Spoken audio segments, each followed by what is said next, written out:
Hey guys, and welcome back to my channel, Mass32210. Well, I'm sitting here was thinking earlier today, and I made a video off-grid cabin idea. And so while I was out and about, I decided to stop and check out another form of the cabin that I was thinking about. This is one of the ones I was also thinking about doing. This one I know has been here for a little while at this location. Matter of fact, I'm pretty well sure I can get a deal off this one. I was sitting there just walking up to it, and you know, if you notice, somebody's ripped out, or it looks like they've ripped out one of the posts that went here, because this doesn't look like it should be like that. You notice this, I think a 4x6 on this side and a 4x6 on this side, but I wouldn't know if this is just for transportation, because you can kind of see how it's this is, you know, some of the another ideas what I was having. Like I stated earlier, the little loft at the top, which is actually goes right over the walk-in porch. And I thought the porch would be kind of cool. The reason I think I would want the porch, and not only for aesthetic value, you can have a little sitting area outside. If this thing would be turned into a cabin and it's a little bit elevated off the ground, you could build a little extra deck to go with it, give you a little bit more seating area. But the loft itself is a good idea now. Since it is a pitch, I guess an A-roof is what you call it, not particularly sure, you can actually line the entire top with solar panels. You can have a battery bank right up there. Now your battery bank, your inverters, etc., little panel box would all be out of the way. That was one of the ideas that I had. Okay, you know, you want to maximize every bit of interior space. So if I got something like this, definitely keep my battery bank at the top. Let me show you some other ideas I would have. You know, let's see, come over here. Oops, sorry. Right in this area, I think I would do probably a small kitchen. It'd be kind of a functionality of this area towards the front of this little cabin. Kitchen right here, very small, nothing major. Have a little hood vent on top of this window, or not even no kind of vent, maybe just some lighting with a little bit of cabinetry. You're able to open up the window right here to you know, allow a little bit of airflow right through here. Bed would be back here. It'd be some kind of like, you know, let's see, the bed would be right behind me. All right here, I would, if this was the only size cabin I could get, and this is all I could afford, probably a bed in this area, cabinets across the top, some kind of hanging and storage space, and you have your basic necessities as far as small cabins. Let's see.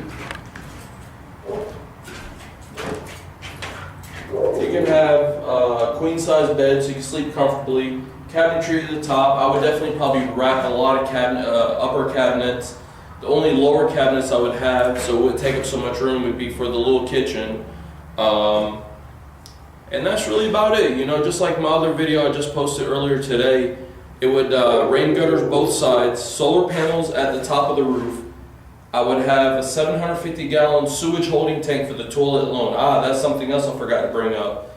Somehow or another, I would definitely, maybe not the bed in this corner, I didn't really think about that. I would probably have to move it closer to this front area, but definitely a small shower and a toilet are a must. Regardless of living off-grid, you want to have some comforts of an actual home. You could do the rainwater collection system with, I think I showed a picture of a 1,500-gallon storage tank.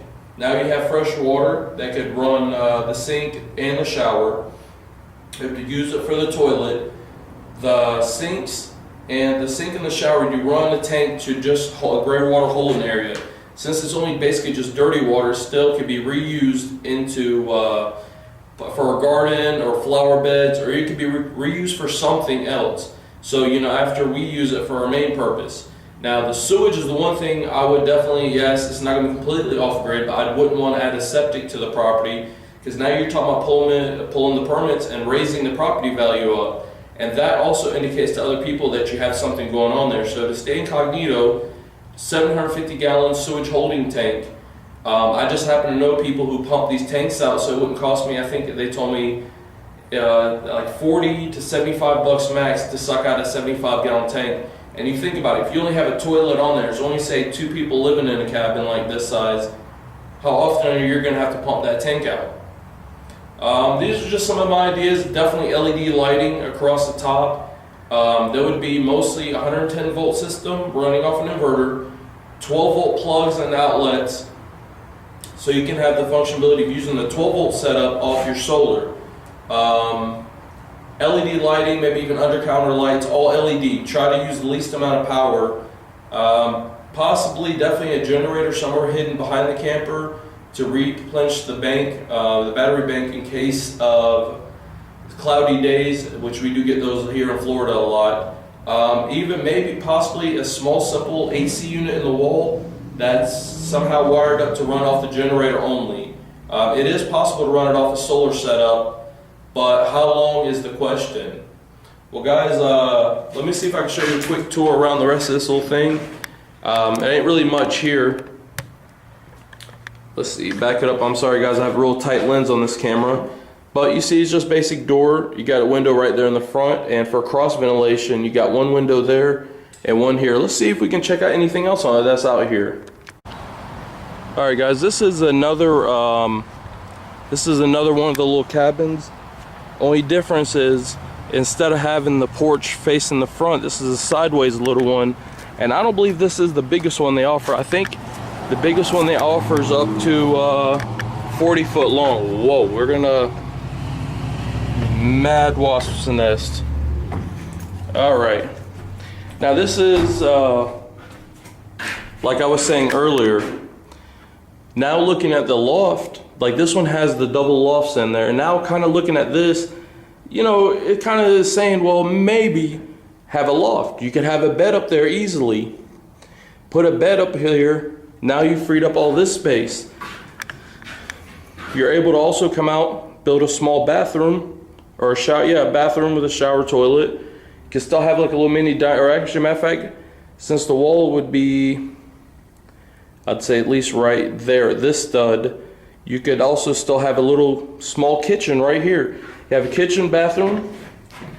You got all this area to be used for, entertaining space. And up there could either be made into another little mini bedroom up there with another bed, or use that one for the bedroom. Since this space looks a little bit bigger because you're going over the actual porch, use that space for something. You could also put your battery bank right here, and it would still basically be the same. Only difference is, if you notice, this isn't going to be the A-frame style trusses. These are I believe it's Gamble is the name of this roof style. So little ideas. Definitely this thing sealed up is hot. Just like the other one, you got a window right next to your door. And 2 windows here, not directly. This is the one window here. It's probably set back at 2 foot from this one, so it wouldn't be 100% cross ventilation. Let's go see if there's anything else worth looking at one more time. Alright guys, this is another one of like the first cabin I just showed you, not much difference. I don't know if you can see that in real detail, so I'm guessing this piece right here, this beam, is going to be just for transporting it. If we walk in, we notice well, this one, unlike the other one, this one's the Gamble style roof. It's got it's got a loft here on this side, as well as a loft on this side. And if you notice, this loft actually comes out about 3 foot further than the other one did. It's just more ideas. Let's see. They got the different color choices, and they had them marked here clearly at one time. You can kind of see the names. They even got a little bit more selection here. And these would be shingle colors. I don't know how good my camera's picking this up, the low light in here, but you notice you got different color options. You got black, brown, green, weatherwood, I believe they call it.